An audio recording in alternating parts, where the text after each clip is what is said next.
गणपती बाप्पा मोरया, मंगलमूर्ती मोरया. आजची रेसिपी असणार आहे गणपती बाप्पाची फेवरेट मोदकाची. तर तेच मोदक बनवण्यासाठी आपण 10च मिनिटात घरच्या घरी गव्हाच्या पिठापासून बनवले जाणारे जे कुरकुरीत आणि एकदम क्रिस्पी असे मोदक जे आहेत ना, त्याची रेसिपी मी तुमच्यासाठी घेऊन आलेली आहे. त्याच्यासाठी काय काय साहित्य लागणार आहे, सारणासाठी तुम्हाला काय काय लागणार आहे, घरातल्याच वस्तूपासून हे मोदक बनवून तयार होते. तर तुम्हाला काय करायचं ना, घरामध्ये तुमच्याकडे सुकं खोबरं असेल तर ते तुम्ही किसून घ्यायचं आहे, किंवा मग ओलं खोबरं असेल ते मिक्सरला ग्राइंड करून घ्यायचं आहे. त्यानंतर गूळ किसून घ्यायचा आहे. ड्रायफ्रूट्स तुमच्याकडे असतील तर ते किसून घ्यायचे. तर त्यानंतर एक वेलची आहे ना, त्याचं पावडर करायचं. त्यानंतर कढई गरम करायची आणि त्याच्यामध्ये जो आपण खोबरं टाकलेलं आहे ना, ते ओलं खोबरं मी यूज केलेलं आहे, त्याच्यामुळे ते थोडंसं परतवून घेतलं. त्यानंतर गूळ टाकला. त्यानंतर बदामाचं जो बारीक पावडर केली होती ती टाकली आणि एकजीव करून घेतलं. छान असं एकजीव होऊपर्यंत आपल्याला याला परतवून घ्यायचं आहे. याच्यातलं जो ओलं नारळ टाकल्यामुळं ना हे जास्त दिवस टिकत नाही, परंतु खूप क्रिस्पी लागतात. त्यानंतर थोडंसं चमच्याभर तूप घालायचं, म्हणजे चमच्याभर तूप घातल्यानं काय होतं ना, ते लागत नाही. तुम्ही तुमच्या आवडीनुसार कमी जास्त घालू शकता. मी ते चमच्याभरच तूप घातले. त्यानंतर वेलची पावडर घातली, तर तुम्ही जायफळ पावडर पण घालू शकता.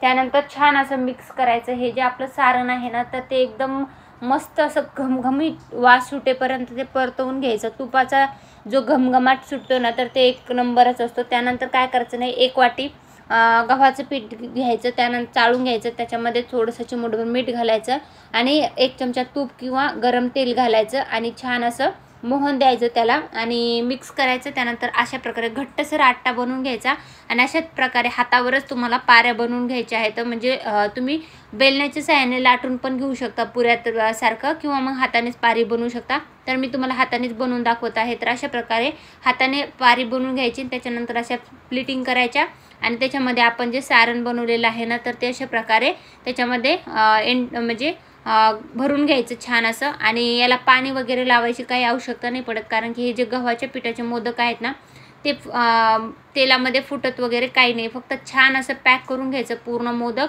आणि बघू शकता आपला मोदक बनवून तयार झालेला आहे. अशाच प्रकारे सर्व मोदक मी बनवून घेते. त्यानंतर आपल्याला पुढची प्रोसेस जी आहे ना, तर ती करायची आहे. तर गव्हाचे मोदक जे आहेत ना, तर ते खायला पण सुरेख लागतात. आणि मैद्याचे मोदक ज्यांना आवडते ते बनवू शकता. हे तळणीचे मोदक असल्यामुळे मी गव्हाचे बनवलेले आहेत. उकडीचे मोदक जेव्हा आपण बनवू ना, तेव्हा आपण तांदळाच्या पिठीचे मोदक जे आहेत ना, ते बनवून दाखवू. तर अशा प्रकारे सर्व मोदक मी बनवून घेतलेले आहेत. तर मोदक तयार झाल्याच्या नंतर मी आता काय केलं ना, गॅसवर मंद गॅसवर तेल गरम करायला ठेवलेलं आहे.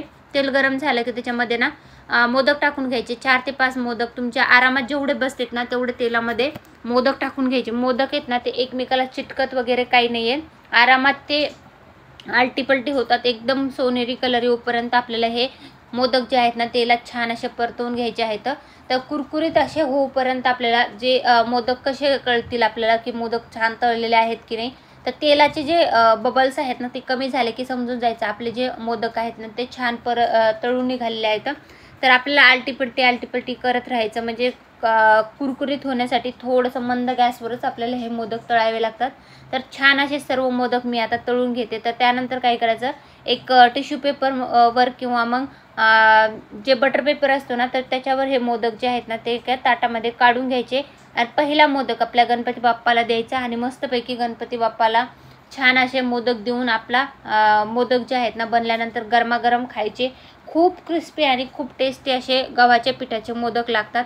तर मी तुम्हाला हे सर्व मोदक जे आहेत ना, ते बनवून दाखवते. त्याच्यानंतर ते मोदक कसे बनले तेही तुम्हाला तुमच्या समोर दाखवते. तर मोदक बनवून तयार झालेले आहेत. तर बघू शकता मी तुमच्यासमोर एक मोदक जे आहे ना, तर ते फोडते. तर अशा प्रकारे मस्त आरामात हे मोदक जे आहेत ना, तळून एकदम पातळसर असे, जाडसर पण आपली पारी झाली नव्हती आणि खूप टेस्टी झालेले आहे. तर तुम्ही पण एकदा नक्की बनवून पहा आणि व्हिडिओ कसा वाटला कमेंटमध्ये नक्की सांगा. पुन्हा एकदा गणपती बाप्पा मोरया.